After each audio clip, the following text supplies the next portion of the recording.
और सरकार बड़े पीर दस्तगीर के नाना की बारगाह है, अब्दुल्ला सोमई की बारगाह है, खातून है, बार बार जाती है उनकी बारगाह में चली आती है, बार बार जाती है उनकी बारगाह में चली आती है, बार बार जाती है उनकी बारगाह में चली आती है। और ये उसको मालूम नहीं है किस दिन निगाहे विलायत उठेगी। एक दिन उठी गई अब्दुल्ला सोमई की नजरे रहमत। आपने फरमाया खातून तो रोज आती है चली जाती है, सब अपनी अपनी मुद्दुआएं कहते हैं, सब अपनी अपनी आरज़ुएं बताते हैं, सब अपनी अपनी परेशानी बताते हैं, सब अपनी अपनी दिक्कतें बताते हैं, सब अपने अपने हाल को बताते हैं। खातून तो रोज आती है चली जाती है, कुछ नहीं कहती है। आप तो बताती जा कि तेरा मामला क्या है, तुझे कहना क्या है, तुझे मांगना क्या है, बात बताओ। ये कहेगा वही जिसका इख्तियार हो कि हम वो चीज दे सकते हैं, मांगने वाले को वो चीज हम अता कर सकते हैं, तभी तो कहेगा तेरी आरज़ू क्या है, तेरी तमन्ना क्या है, तेरी ख्वाहिश क्या है, तेरी मुराद क्या है। पूछेगा वही जो ये सब चीजें पूरा करने के काबिल हो। अब्दुल्ला सोमई पूछ रहे हैं। खातून अर्ज करती है सरकार जिंदगी का इकलौता सहारा कोई नहीं है, जिंदगी में डंडा पकड़ाने वाला कोई नहीं है, जिंदगी के आखिरी दौर में पानी देने वाला कोई नहीं है। या रसूल मेरे जो है सरकार मुझे मेरी जिंदगी का सहारा मिल जाए तो अच्छा होगा। मेरी गोद अभी तक खाली है सरकार, मेरी गोद भरी भरी हो जाए तो अच्छा होता। सरकार इल्तिजा लेके आई हूँ, मेरी जिंदगी का सहारा मुझे दे दो, मेरी जिंदगी का मुझे सहारा दे दो, मेरी जिंदगी में मुझे रोशनी देने वाला दिखा दो। सरकार मुझे अता कर दो, मेरी गोद भर जाए। हज़रत अब्दुल्ला सोमई की निगाहे करम बंद हो जाती है, आंखें बंद हो जाती हैं। और मौला अब्दुल सलाम साहब से पूछें, मौला जलालुद्दीन साहब से पूछें, तफसीली गुफ्तगू ये करेंगे। मैं तो बस बगैर खुतबे के गुफ्तगू आपसे कर रहा हूँ। अरे उल्टी ही चाल चलते हैं दीवान गाने इश्क, उल्टी ही चाल चलते हैं दीवान गाने इश्क। अरे आंखों को बंद करते हैं दीदार के लिए। आंखें बंद हुई, थोड़ी देर के बाद आंखें खुली। कहा है खातून तू जा अपनी किस्मत पर सब्र कर ले, तेरी किस्मत में कोई औलाद नहीं है, तेरी किस्मत में तेरी किस्मत में कोई औलाद नहीं है। अब बताओ जिसकी किस्मत का मामला भी उसके सामने खुल जाए, फिर उसकी जिंदगी की थोड़ी बहुत ढाढ़स जो थी वो भी उतर गई, आंखें बरसने लगी, दिल तड़पने लगा, आह निकल गई हाय मेरी किस्मत अब सुधारने वाला, मेरी किस्मत अब मुझे कोई सहारा देने वाला नहीं है। आंखें बरस रही हैं, दिल तड़प रहा है, आह निकल रही है, कमरे से हुजरे से बाहर आ रही है। रास्ते में सरकार बड़े पीर दस्तगीर खेल रहे हैं। ऐ खातून तो इस कदर क्यों रो रही? क्या बेटा ना रो तो क्या करूं, अब तक तो एक उम्मीद थी, आज नहीं कल नहीं परसों नहीं नरसों सुनी जाएगी, लेकिन आज जब सुनी गई तो बता दिया गया कि किस्मत ही खाली है। अब तो रोना ही है, अब तो रोना ही है। कहाँ गई थी? तुम्हारे नाना की बारगाह में गई थी, कब से आ रही हो? कई दिनों से आ रही हूँ। क्या कहा? इल्तिजा की थी एक औलाद मिल जाए, जिंदगी का सहारा मिल जाए, किस्मत बदल जाए। जवाब क्या मिला? जवाब मिला तुम्हारी किस्मत में औलाद नहीं है, जाओ और सब्र कर लो। बड़े पीर दस्तगीर फरमाते हैं चुप तो जा, रोना तो बंद कर दो, खामोश तो हो जा। औरत खामोश हो गई। बेटा दिल रुक नहीं रहा है, आंखें रुक नहीं रही हैं, दिल रुक नहीं रहा है, आह निकलना बंद नहीं हो रही है। बेटा बताओ, खामोश हो गई हूँ। सरकार बड़े पीर दस्तगीर फरमाते हैं अरे जब मांगने का ढंग नहीं है तो बड़ों की बारगाह में ना जाया करो। जब मांगने का ढंग नहीं है तो बड़ों की बारगाह में ना जाया करो। कहा बताओ मैंने तो कोई गुस्ताखी हो गई मुझसे? कहा नहीं। कोई गलती हो गई? नहीं। कोई खता हो गई? नहीं। बेअदबी हो गई? नहीं। तो फिर ढंग क्या का जब मांगने का तरीका ही मालूम नहीं है। तरीका मैं बताता हूँ, तुम फिर पलट के जाओ। बेटा मैं नहीं जाऊंगी, अब की बार जाऊंगी तो डांटी जाऊंगी, फटकारी जाऊंगी, भगा दी जाऊंगी, क्योंकि किस्मत की बात बता दी गई है। अब कैसे जाऊं? एक बार और चली जाओ, मेरे कहने से चली जाओ। चली जाऊंगी, है ना।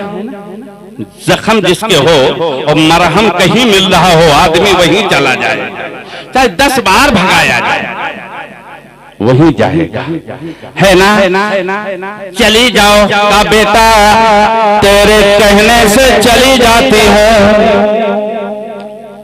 फिर गई और बैठ गई। जैसे ही नजरे बली उठी, हज़रत अब्दुल्ला सुमई कहते हैं औरत तू फिर आ गई? मैंने तुझसे कहा था तू जाओ, सब्र कर ले, तेरी किस्मत में कोई औलाद नहीं है। का सरकार अगर किस्मत में औलाद होती तो आपके पास आने की जरूरत नहीं थी। किस्मत में औलाद अगर होती तो आपके पास आने की जरूरत नहीं थी, वो तो मुझे मिल ही जाती। जब किस्मत में नहीं है तभी आपकी बारगाह में आई हूं। सरकार अब्दुल्ला सोमई बगल वाले से कहते हैं सिखाने वाला कोई और नहीं है, ये जुबान तो अब्दुल कादिर की है। बताने वाला कोई और नहीं है, ये तरीका तो अब्दुल कादिर का है। बुलाओ। सरकार बड़े पीर दस्तगीर को बुलाया गया। अब्दुल्ला सोमई कहते हैं अब्दुल कादिर उम्र भले छोटी हो, बात बड़ी बड़ी करते हो। आला हजरत सरकार पुकार उठे, अरे सर भला क्या कोई जाने की है कैसा तेरा? सर भला क्या कोई अरे जाने की है कैसा तेरा? औलिया मलते हैं आंखें वो है तलवार तेरा। कर्म होने का आदमी थक के कहा अरे अभी हमको बहुत देर तक बोलना है। मौलाना जलालुद्दीन साहब का टाइम भी लेके बोलना है, अभी तुम अपने ही टाइम में बोल रहे हैं, है ना। औलिया मलते हैं आंखें वो है तलवार तेरा। निगाहे विलायत उठी है, इधर बली की जबान मचल रही है, उधर से खुदा की रहमत बरस रही है। ए अल्लाह इस औरत को एक औलाद दे दे। आवाज आए इसकी किस्मत में कोई औलाद नहीं है। अब्दुल्ला सोमई कहते हैं या अल्लाह अगर इसकी किस्मत में औलाद नहीं है तो एक ही अता फरमा दे। जब किस्मत में एक है ही नहीं तो एक कहां से? अब्दुल्ला सोमई कहते हैं अल्लाह अगर एक भी नहीं है तो 2 अता फरमा दे। निगाहे विलायत मचलती जा रही है, खुदा की रहमत बरसती जा रही है। वली का हाथ उठा है, खुदा की बारगाह में खुदा की रहमत मचल रही है, वली की जुबान चल रही है। अल्लाह फरमा रहा है ऐ अब्दुल्ला इसकी किस्मत में औलाद नहीं है, अगर 2 नहीं है तो 3 अता फरमा दे। इसकी किस्मत में औलाद नहीं है, अगर 3 नहीं है तो 4 अता फरमा दे। इसकी किस्मत में औलाद नहीं है, अगर 4 नहीं है, अगर है ही नहीं तो 5 अता फरमा दे। इसकी किस्मत में औलाद नहीं है, अगर नहीं है तो 5 नहीं तो 6 अता फरमा दे। इसकी किस्मत में औलाद नहीं है, अगर नहीं है तो 7 अता फरमा दे। खुदा की रहमत मचल गई। अब्दुल्ला बस तेरे कहने पर, तेरे कहने पर, तेरी जुबान पर, तेरे उठे हुए हाथों की लाज रखते हुए मैंने इस औरत को 7 औलाद अता फरमा दिए। एक कौम का भोला मुसलमान समझ जा, ये वली है, वली वली वली सिर्फ दिल ही नहीं बनाता, वली को तकदीर बना देता है, वली को तफसीर बना देता है, और वली को जिंदगी की तकदीर बना देता है ना। दिमाग लगाओगे तो पता चलेगा, है ना। वो नकली बना के ले गए थे ना, कंधे पे उठा के, नकली मुर्दा। जिंदा आदमी को कफन लपेटा, खटिया लिटाया, कंधे उठाया, ले गए। उसी हुजरे के सामने से निकले जिसमें गौसे आजम बैठे थे। बप्पा उसका गया, उसी आदमी का बप्पा।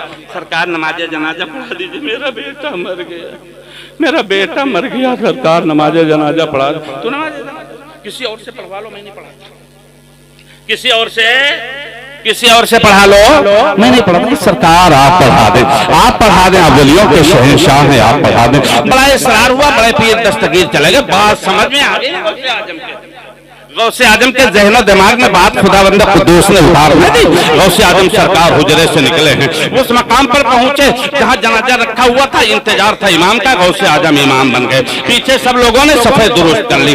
गौसे आजम ने मुसल्ला इमामत संभाल ली। आपने इजाजत ली, नमाज जनाजा पढ़ाऊं क्या?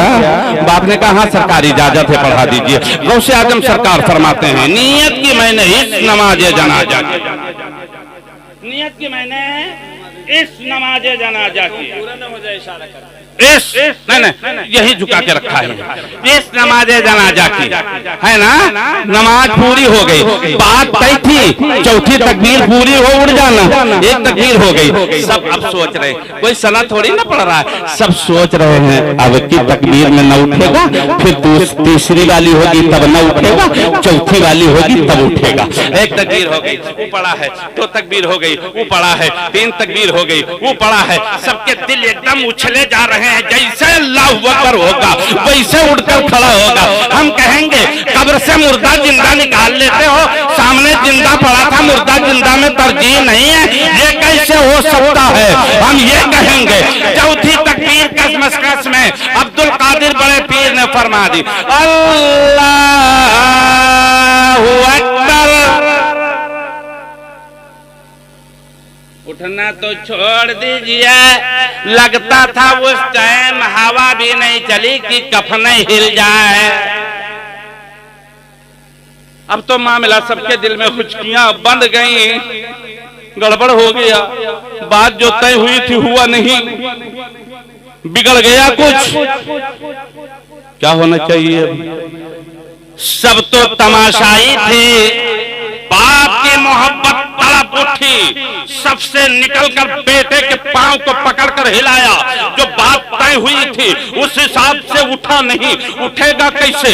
हाथ पैर हिलाता है तो पूरा जिस्म हिल रहा है, हाथ हिलाता है तो पूरा जिस्म हिल रहा है, सर हिलाता है तो पूरा जिस्म हिल रहा है। कफन सर से वो जो है हटाया जा रहा है, चेहरा खोला जा रहा है, बदन खोला जा रहा है। लेटने वाला लेटा तो जिंदा था, अब जिंदा नहीं है, अब उसकी जिंदगी खत्म हो चुकी, क्योंकि शहंशाह बगदाद ने जो कह दिया कि ये इस नमाज जनाजा की, जो गौसे आजम ने कह दिया, किसी आशिक ने तड़प करके कहा था, एक कौम के भोला मुसलमान सुन ले, किसी आशिक ने कहा था कि मुर्दा जिसे वो कहते हैं, अरे सचमुच वो मर गया है।